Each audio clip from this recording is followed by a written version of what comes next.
Et yop tout le monde, comment ça va? Pour clôturer cette petite série de vidéos pour vous rendre vraiment le meilleur possible en arène, on va parler du placement. C'est parti, let's go.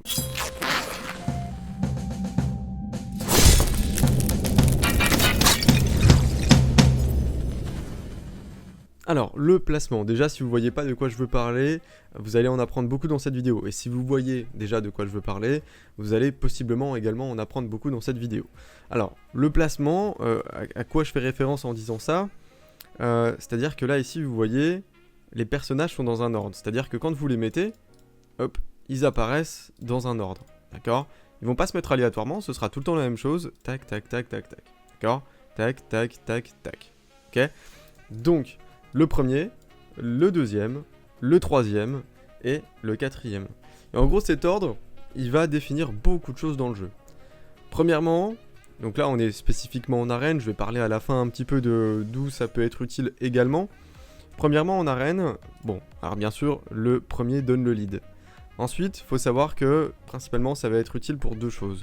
Pour les attaques des alliés, donc par exemple fait par Cargiel, Lanakis, Longbarb, etc., etc. Il y en a d'autres. Ça va définir l'ordre d'attaque des personnages quand il va y avoir une attaque des alliés. Et puis également, ça va définir l'ordre de prise de dégâts des AOE. C'est-à-dire que, par exemple, si vous utilisez un Krisk, on reviendra après sur les champions où placer tel et tel champion en fonction de son set, etc. Donc, si vous jouez par exemple un Krisk, en fait une AOE qui va arriver, des dégâts qui vont arriver, ils vont taper en fait en premier le lead, en deuxième le deuxième, ensuite le troisième, ensuite le quatrième. En fait, les dégâts ne vont pas arriver sur tout le monde en même temps, ils vont arriver dans cet ordre. Ce qui fait que, par exemple, un Krisk, c'est l'exemple qui, je pense, illustre le mieux comment ça fonctionne. Un Krisk qui, en fait, quand il se fait taper, va mettre sur l'ennemi un réduction de défense et réduction d'attaque, mais du coup fait que, quand l'AOE va arriver au Krisk, le break attack va se poser sur la personne qui a envoyé l'AOE, qui a envoyé les dégâts. Et donc, les personnes qui sont derrière, elles, prendront des dégâts d'un Candrafond qui les a envoyés sous break attack. Et donc, prendront en gros 2 fois moins de dégâts, moins 50% d'attaque. Donc ça va être vraiment très utile, et bah, c'est le premier personnage qu'on peut dire, c'est indispensable si vous avez un Krisk, de le mettre en deuxième, voire même en premier, mais bon c'est dommage parce qu'il n'a pas d'aura utile, mais du coup en deuxième, afin que les deux personnages derrière prennent moins de dégâts. Donc ça, c'est pour le Krisk. On va voir du coup maintenant pour l'attaque des alliés. Vous connaissez peut-être les teams Blender. En gros, c'est une team qui va avoir quelqu'un qui va faire attaquer ses alliés et qui va permettre donc de faire énormément de dégâts. On les utilise principalement avec Couronne Crâne et Sinesha. Je vais pas faire une vidéo là-dessus, mais voilà. Donc on peut utiliser en premier un boost ATB, ensuite quelqu'un qui fait une attaque des alliés, et puis ensuite on va mettre Couronne Crâne et Sinesha. Donc la Sinesha qui est là et la Couronne Crâne qui est dans le Vault, hop, qui est ici par exemple. Et en gros, faut faire ce placement. Pourquoi faut faire ce placement? Parce que l'ordre d'attaque avec l'attaque des alliés, elle aussi, est différente. C'est-à-dire que là, on l'utilise pour le lead, bien sûr. L'arbitre va booster le compteur de tour de 30% ici. Et ensuite, on va avoir le Cargiel qui va appeler les alliés à attaquer. Et en fait, l'ordre d'attaque, quand il va faire ce sort-là, ça va être lui en premier. Et ensuite, ça va aller dans l'ordre de placement. C'est-à-dire qu'en premier, il y aura l'arbitre, ensuite il y aura le Couronne Crâne, ensuite il y aura la Sinesha. Pourquoi c'est important et pourquoi ça illustre bien? Parce qu'en fait, la Sinesha, sur son A1, parce que du coup, sur une attaque des alliés, ils vont utiliser leur sort de base, c'est-à-dire leur A1. Parce qu'en fait, sur la 1, la Couronne Crâne fait plus de dégâts si elle frappe l'ennemi, enfin, elle va faire une deuxième frappe, si jamais l'ennemi a 50% d'HP après la première frappe. Donc du coup, double frappe ici. Alors qu'à l'inverse, la Sinesha, si elle tape un ennemi qui a moins de 50% de ses HP, elle va du coup ici faire une deuxième frappe. Donc ça n'aurait pas de sens de faire jouer une Sinesha devant une Couronne Crâne. On est d'accord. Donc on inverse. Donc ça c'était la principale chose on va dire qui est dans les teams attaque. Maintenant on va voir dans les teams défense comment ça fonctionne. Alors, il y a plusieurs choses. Par exemple, si vous avez un Nekret ou une Ursuga ou du coup un Orog ou un Elior, qui vont en fait prendre des dégâts sur les alliés, donc j'en ai parlé juste sur la vidéo précédente qui parlait de comment créer une bonne team défense. Mais du coup ces personnages, et tous les personnages que vous allez peut-être stuffer en gardien, qui vont du coup avoir comme passif le set gardien de prendre des dégâts pour les alliés. Hop, je vous montre ça. Tac, on va descendre. Set gardien absorbe 10% de tous les dégâts infligés aux champions alliés. Voilà. Donc du coup en fait ceci, enfin pour faire ça, il faut le mettre vers la fin. Alors pourquoi? Je m'explique. Votre Necrète, votre Ursuga, etc. comme les personnages que j'ai cités avant et les personnages en set gardien sont à mettre vers la fin, dans le sens où ils vont prendre des dégâts pour les alliés. Imaginons, il y a une énorme AOE qui arrive, qui va faire énormément de dégâts. Qu'est-ce qui va se passer du coup si on le met vers la fin? Il va se passer que l'arbitre va prendre des dégâts, lui va en piquer 10%. Lui va subir 10% à la place de l'arbitre. Le deuxième aussi, le troisième aussi, et ensuite, le Necrète va prendre les gros dégâts et potentiellement mourir. Et là, du coup, il aura tanké 10% là, 10% là, 10% là, et ensuite il mourra.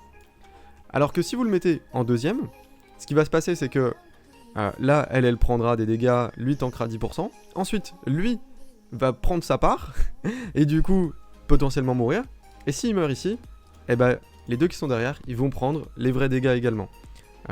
Ils seront pas réduits de 10% ou quoi que ce soit. Et même Necrète justement qui a un passif qui met un protection des alliés directement sur quelqu'un. Et du coup si ce quelqu'un est derrière et que le Necrète meurt, bah, la personne derrière va prendre du coup des dégâts comme si elle n'était pas du tout protégée, vu qu'il n'y aura plus de Necrète en vie.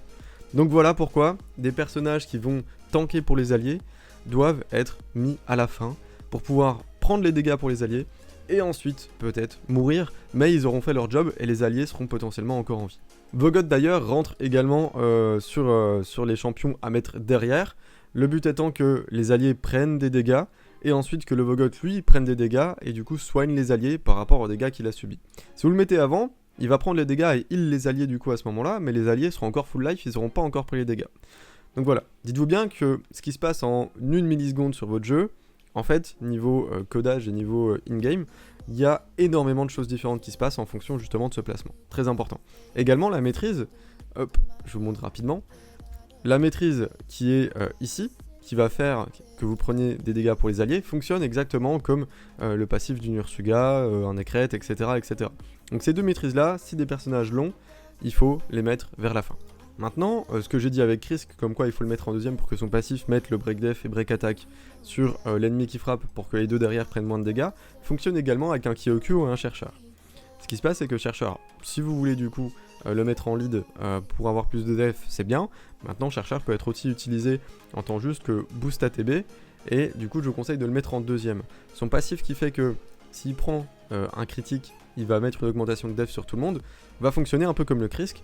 Et si une grosse AOE arrive, que du coup elle tape le lead en premier et ensuite le chercheur, et bien là le chercheur va booster la défense des alliés, et du coup les alliés qui sont derrière vont en fait prendre des dégâts qui vont être réduits car ils auront un buff def sur eux au moment de l'impact.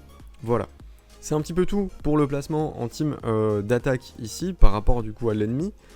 C'est plutôt important quand même de le savoir. Donc ça c'est pour les teams d'attaque, on part du principe que souvent vous jouez en manuel, etc.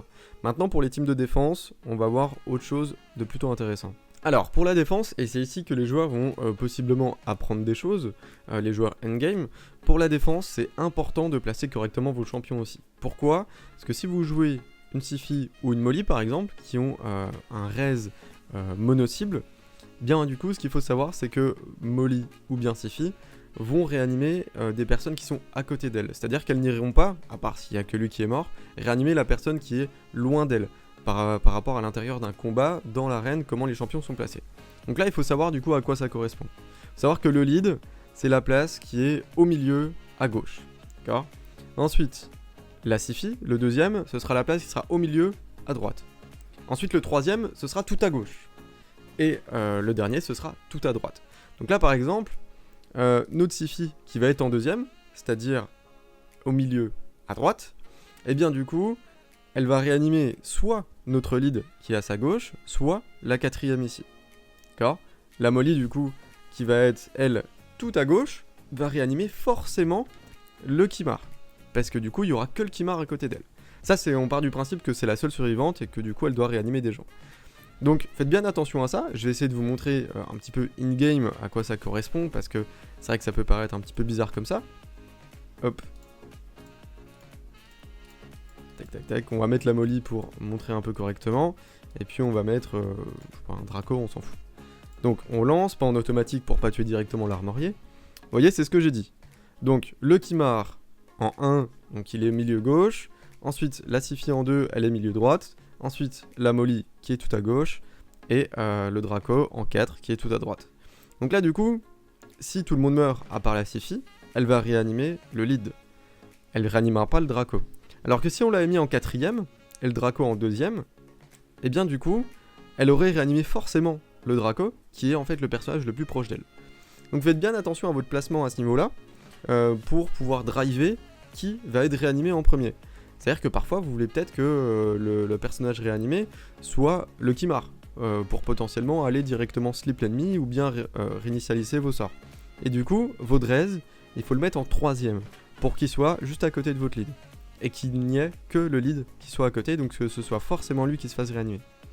Voilà, c'est une petite précision, c'est pas forcément le truc indispensable à connaître sur le jeu, mais maintenant si vous voulez aller dans du deep et comprendre comment vraiment le jeu fonctionne, et puis voilà, avoir des petites méthodes pour progresser, pour que vos fights se passent du mieux possible, du coup, apprenez bien le placement, à quoi ça correspond, dans quel ordre c'est placé, etc., etc. Petite précision supplémentaire, donc là on se retrouve dans le boss de clan, je vais vous expliquer d'autres choses après. Petite précision supplémentaire, si deux personnages ont exactement la même speed, c'est-à-dire que même avec les décimales qui sont mis par les 7 speeds, ils ont également exactement la même speed de base, parce que sinon ça va être celui avec la speed de base la plus forte qui du coup va jouer en premier, mais si les deux personnages ont exactement les mêmes statistiques à ce niveau-là, du coup ce sera le lead qui va jouer en premier, ensuite le deuxième, le troisième ou le quatrième. D'accord, ça sera dans l'ordre de placement, donc ça a également son importance ici. Maintenant ça va arriver très peu souvent parce que les personnages ont très rarement la même vitesse et la même stat de base voilà, sur une même team. Maintenant on va parler un petit peu BDC, parce que c'est l'autre utilisation où ça peut être vraiment intéressant de faire attention à son placement. Savoir que le BDC c'est assez spécial, regardez, on enlève ça ici, et on va mettre des personnages. Donc en gros, je vous conseille tout le temps de faire ça pour voir dans quel ordre sont placés les personnages. Donc vous avez bien sûr le lead qui est premier, le deuxième qui est ici, le troisième qui va être en bas, quatrième, cinquième. D'accord ? Pour connaître le placement, si jamais un jour vous avez un doute, vous vous rappelez plus trop, vous faites ça. Juste, hop, vous cliquez, vous allez voir dans quel ordre ça va se mettre. Donc tout va bien. Et ça, en gros, ça va régir également la contre-attaque. C'est-à-dire que, tout comme l'attaque des alliés que j'ai montré tout à l'heure, eh bien la contre-attaque, le fait de se prendre sur le boss de clan avec la maîtrise, ou même avec une Valkyrie, Martyr, ou bien un écrase-crâne, les champions qui vont contre-attaquer, ils vont contre-attaquer dans un ordre précis. Et l'ordre, c'est l'ordre de placement. Premier, deuxième, troisième, quatrième, cinquième. Du coup là-dessus, à quoi ça peut servir de les mettre correctement ? Eh bien ça peut servir du fait que celui qui va mettre des debuffs vraiment utiles, que vous voulez, que vous souhaitez, eh bien il faudra le mettre le plus tôt possible. Hop, par exemple, la Banshee ici, imaginons on a une sensibilité de poison sur l'ennemi, du coup la Banshee sur son A1 est capable de mettre du poison, eh bien on va la mettre le plus tôt possible pour qu'elle ajoute des poisons au boss. Maintenant, si vous êtes dans une team qui est tuable, une team voilà, tanky, contre-attaque, eh bien peut-être que votre break attack sera le debuff le plus important à mettre, et que les poisons ne seront pas forcément très importants, mais que le break attack sera vraiment important. Du coup, vous allez mettre en deuxième. Par contre, si on part sur une team multi-level avec 2 mangeurs d'hommes, les break attack du coup ne nous intéressent pas, vu qu'on est intuable. Donc du coup, les mangeurs d'hommes, il va falloir les mettre le plus loin possible pour laisser les alliés mettre des buffs utiles, et du coup les mettre dans un bon ordre. Voilà, je pense qu'on a fait un petit peu le tour pour ce qui est de parler du placement. Donc la vidéo était, je pense, assez complète. Si vous voyez de quoi je veux parler à chaque fois, du coup, c'est que vous êtes vraiment très calé sur le jeu, GG à vous. Et si vous avez appris des choses, n'hésitez pas à me le dire en commentaire. Ça fait toujours plaisir de savoir que mes vidéos peuvent être utiles. Voilà, merci à vous tous d'avoir regardé. Si vous avez des questions ou bien des propositions d'autres sujets qu'on pourrait traiter pour vous améliorer en arène, dites-le moi. Et je verrai pour les faire prochainement. Voilà, merci à tous, on se rejoint bientôt sur Twitch ou sur YouTube, peace.